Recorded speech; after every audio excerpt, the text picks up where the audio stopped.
Unbelievably, Nnamdi Kanu has finally gotten the masses on their toes and they are ready for the last stand against the injustice that was dominated by federal government. So many people have gotten involved now, and the government as well as the High Court of Nigeria will have no other choice but to let Nnamdi Kanu go.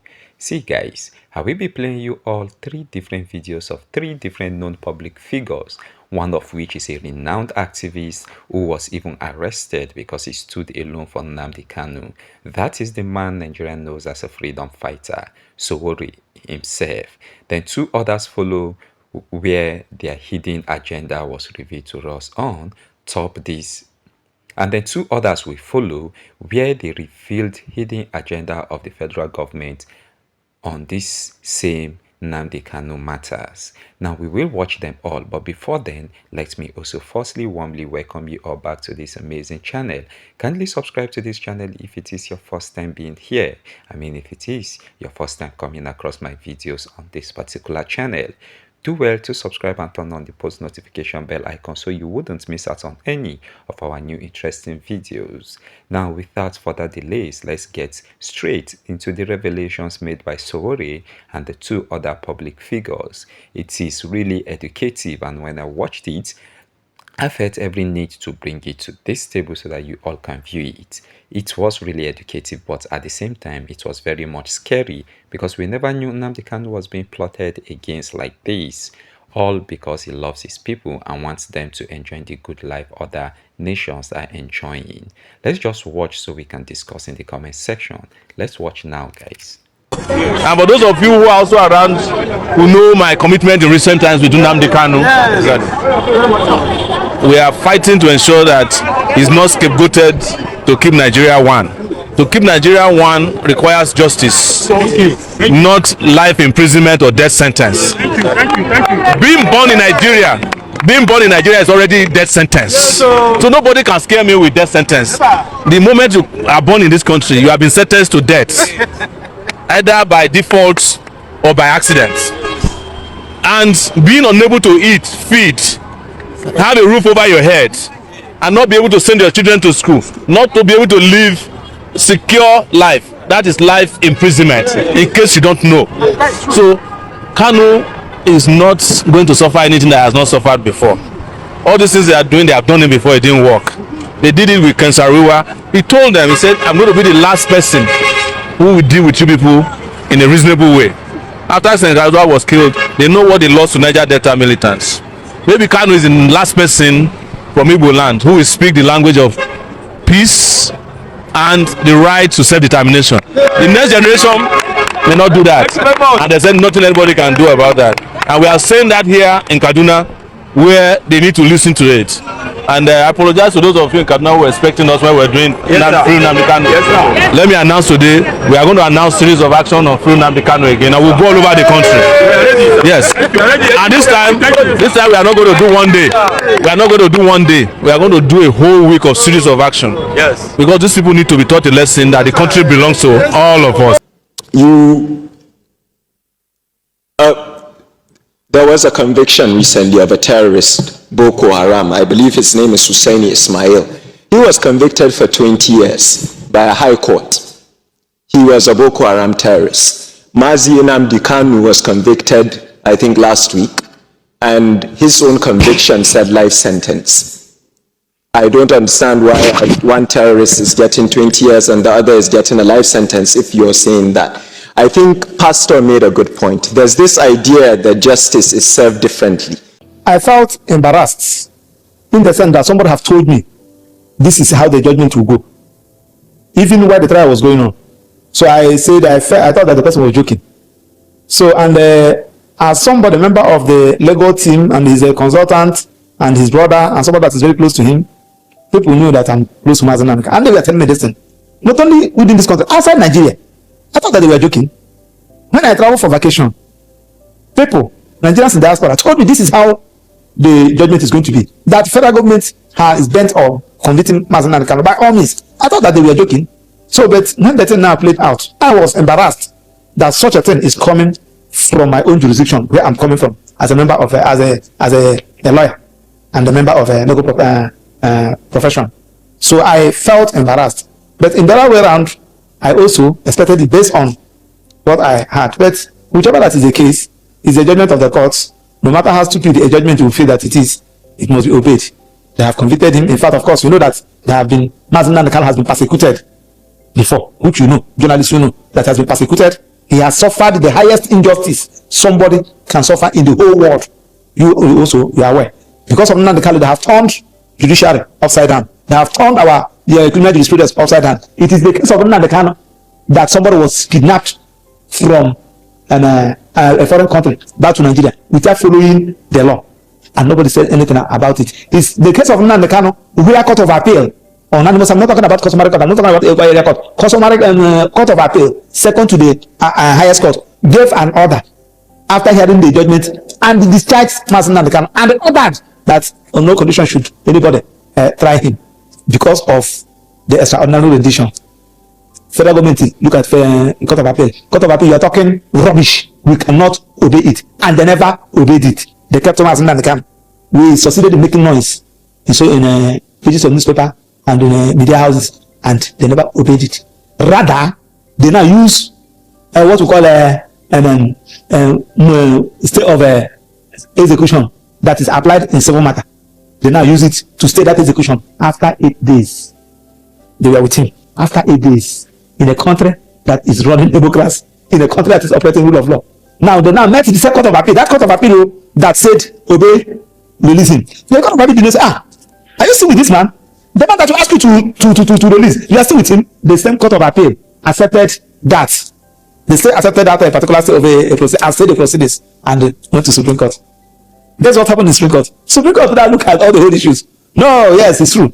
The way Nnamdi Kanu was brought in this country was wrong. Yes, Nnamdi Kanu never jumped bail.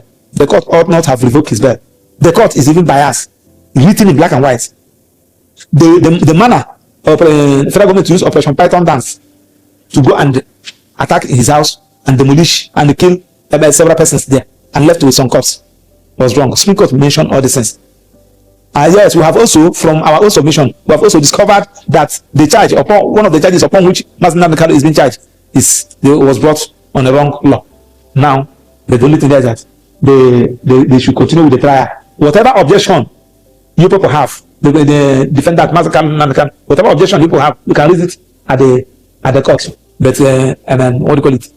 The prosecution go and amend that particular count charge to reflect in the correct law, so that the trial should continue. I don't know whether you're going to say these are the orders of the Court of Appeal. Do you know what they did? The federal government only choose only one. Do you know the one they choose? The one of continuing with the trial. They refused to amend the law. So when we get to that place, based on what the Supreme Court said, say, my lord, you can see what the Supreme Court said. Look at the judgment. Look at it. If they even accuse you that you are biased, can you allow another judge to look at it? Nobody just on her own consider the application and they disqualified herself by an order and send the file back to CJ for CJ to reassign.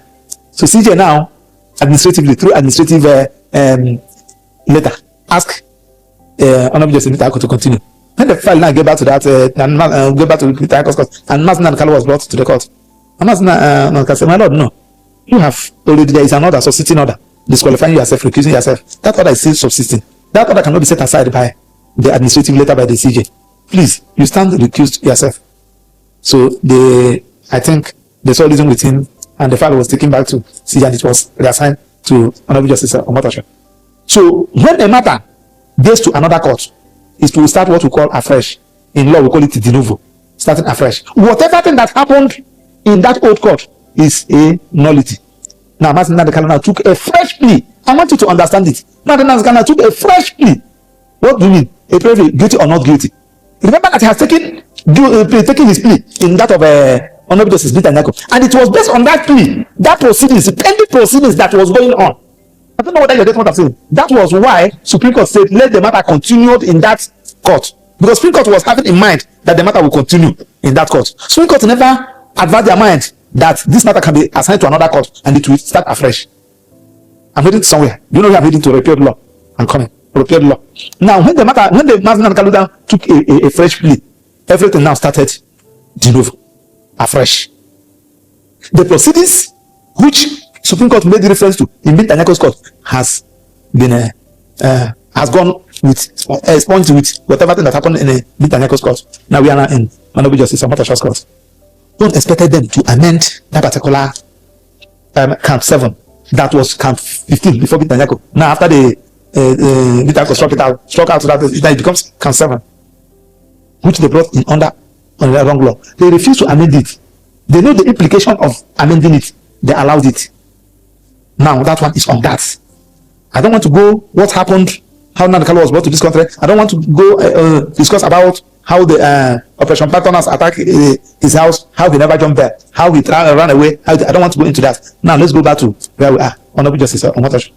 So when we came, the matter started. After his plea, we continued. So they opened their defense. Now the defense, the witnesses they call 5 witnesses. All DSSS officers. Now, out of the 5, Nnamdi Kanu said, out of all these people you called, it's only one person, you, that investigated me, that arrested me when I from Lagos to Abuja here, that even interviewed me. I don't know these persons. I never met them. So Nnamdi Kanu was alleging that all those people were rented witnesses. That was his allegation. Now, how do I believe Nnamdi Kanu? All the questions they asked them, I don't know. You said that Nnamdi Kanu and killed his broadcast was the thing that killed Gulag. He said yes. Did you arrest anybody? No. How do you arrive to this particular investigation? Are you aware that the chief security officer of Imo State has also said that the report available to him has established that IPOB has nothing to do with the killing of Gulag? It's political. And the video was played there in the court. Now, going by the statement, Nnamdi Kanu made a statement in his statement, because in any criminal trial, investigation has to do with statement of the accused and his interrogation. It's his statement that will lead you to investigation, and you write an investigation report. Those people, they never write any investigation report, but that one is by the way. Now, the judge when they show Nnamdi Kanu said, yes, I made this statement, but my lawyer was not there. I made it under duress. There was what we call trial within trial was conducted. For those of them who said that Nnamdi Kanu never made any statement, because they are not following the trial. During that trial, within trial, Nnamdi Kanu used that opportunity to explain everything about IPOB, and he was cross-examined. Nnamdi Kanu was cross-examined within that trial, within trial. It is there in the court record, and the court is expected to take the judicial notice of that is a stay witness. That is statement he made from the dock and the cross-examination. So after that, the judge was convinced that Nnamdi Kanu was made that statement under duress. He made a ruling and he rejected that statement of Nnamdi Kanu, and the market rejected. Now the question there is that now that the statement has been made, market rejected, which means Nnamdi Kanu has no statement. On what basis did you prefer the charge? Because you can't put something on nothing expecting to stand. Even the judge on his own raised the Bible in the court, and the Bible fall. He raised it again. Said, do you know me? You can't place something on nothing expecting to stand. That is the beginning and the end of that trial, because that charge was predicated on that statement. And they asked them, SN. I think it was Kalagabi that. Anyway, 3 of them were cross-examining. Kalagabi was cross-examined, Meketaba cross-examined, conducted the trial, Eroko conducted the trial, as they were exchanging all those learners. And one of them asked, you can add this investigation. Was there any investigation report? He said no. That one is on that. Now that one has gone. Now during the trial, when the trial was going on, I want people to just listen, so that those who are arguing what they are arguing in social media who never understand where Nnamdi Kanu was coming from. During the trial, at the commencement of the trial, the judge said in the record of proceedings, I am not going to entertain any objection of admissibility of any exhibit. Any objection that has to do with the admissibility of any exhibit that is being tendered, please reserve it, and you can address it during your final written address on record. Maybe he forgot that he said such a thing. So if they want to tender an exhibit, those doctored exhibits, you know what they did? Any place Nnamdi Kanu said, if this can happen, something like, maybe just use instance, and said, any police officer who used the gun government gave him to protect life and property, and he wants to use that gun to kill you, collect it back. Collect it before he kill you. Collect it and use it and kill him first. Self-defense is a self-defense, and is also permissible in law. Now they will now remove that one, and they will only copy from that, from only that one. He said, kill police officer, and they'll attach it and play it. And if you watch all those exhibits, thank God that it's a public record, if they will release it. If you watch it, thank God that most of you are experts in this field. You will know that it's caught and joined. And any time they want to tender it, you see Nnamdi Kanu in the witness box, he will be in the dock, he will be shaking his head. He say, my lord, we object to it, but we reserve our grounds of objection during final written address. This is how all of them have been tendered. I don't know whether you know what I'm saying. So when they concluded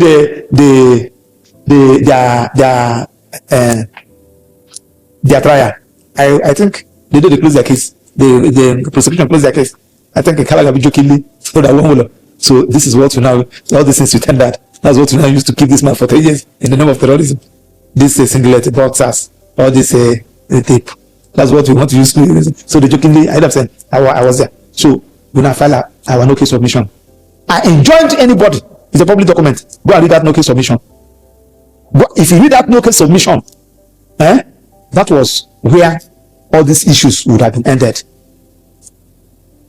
But in no case submission, my lord rule that there's a prima facie case against Nnamdi Kanu that he should open his defense.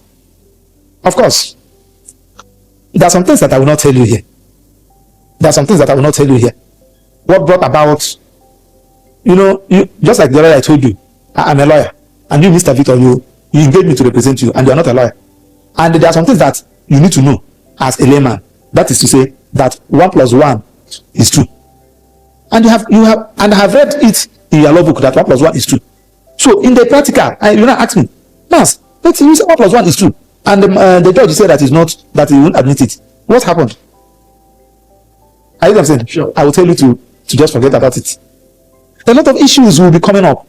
His Nnamdi Kanu's trial is more political than legal. So a lot of issues we are coming up, which, as a lawyer, I am an officer in that temple of justice. And being an officer in the temple of justice, I'm expected to protect the interest of the court first. My duty first as a lawyer is to the court before my client. So a lot of issues came up. The long and short story that there was an understanding, and the lawyers had to leave. They have to leave. Did they leave voluntarily, or Nnamdi Kanu asked them to step aside? There was an understanding. They have to leave. There was another understanding that I have done it in several cases. For the guest where I'm representing a client, and it will be as if I'm having an altercation with the judge. I will tell the client, please, can you take your file to another bar? Now, thank you for watching, and please like and subscribe.